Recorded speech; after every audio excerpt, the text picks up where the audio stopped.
by Briar, NapierColumbia Daily Tribune, Mexico. A World War II exercise gone wrong in preparation for one of the conflict's most defining battles was honored in a ceremony on Saturday afternoon. For the first time in 8 years, the National Exercise Tiger ceremony was held at the Audrain County Courthouse, after previously being conducted at various United States Coast Guard bases. The courthouse is home to the Missouri Exercise Tiger Army. The ceremony was in remembrance of the 74th anniversary of the Battle of Exercise Tiger, in which German E-boats conducted a surprise attack during an Allied training exercise near Slapton, England in the early morning of April 28, 1944. The practice exercise was in preparation for the Allied invasion of Normandy, France on June 6, 1944, one of the war's most important and decisive battles.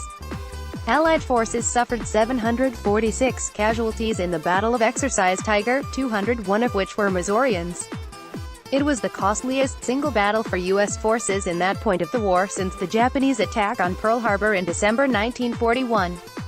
The National Executive Director of the United States Exercise Tiger Foundation, Susan Haynes, was in attendance and helped organize the event. She also spoke during the ceremony. With family members directly involved in Exercise Tiger, Haynes' pride in the military and its veterans runs deep. This is a beautiful event, and gives us an opportunity to recognize all of the veterans from World War II to present who have served. Haynes remarked, "This is a very personal experience for me to be able to be here, and to be some of the energy behind the ceremonies." About 50 people, ranging from veterans to event organizers to general audience members, attended the roughly hour-long ceremony, of which Mexico Commissioner Tracy Graham said was a successful turnout. The commemoration included remarks issued by notable figures in both Missouri politics and the U.S. military. Sen.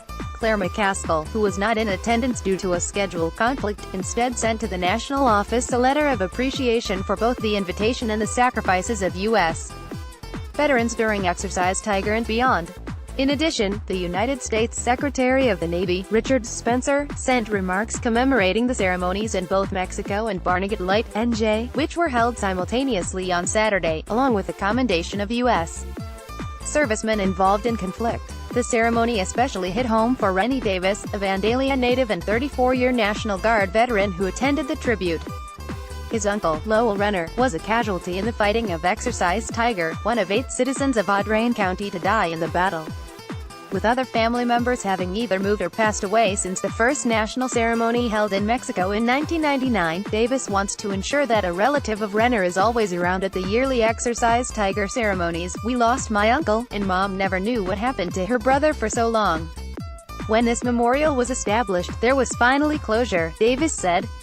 "I'm a military person and a part of a military family. It's a way to come and have a memory of your uncle that you never met." The remembrance of tragedy was not limited to Exercise Tiger in the U.S. During a wreath-laying ceremony in honor of the battle, Haynes and Canadian National Janet Fraser placed a special wreath honoring the victims of last Monday's attacks in Toronto, Canada, in which 10 pedestrians died after a van deliberately drove on the sidewalk of a busy street. It is not uncommon for the Exercise Tiger ceremony to include a portion of remembrance for tragedies that occur close to the ceremony's date. In the 2013 commemoration, the foundation held a similar wreath-laying to honor those who died in the Boston Marathon bombings. "We need to perform an action to remember the victims, and let them know that our condolences are with them," Haynes said when explaining the foundation's view for how to remember those who have suffered from tragedy. "I had the opportunity to send the Mayor of Toronto our condolences.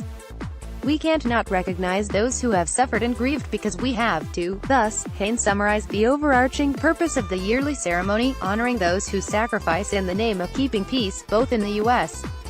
and worldwide. "I would like to thank all of our veterans, as well as active duty personnel no matter where they are," Haynes said. "It is very important that people who are deployed know that we are here and honoring their service to our country."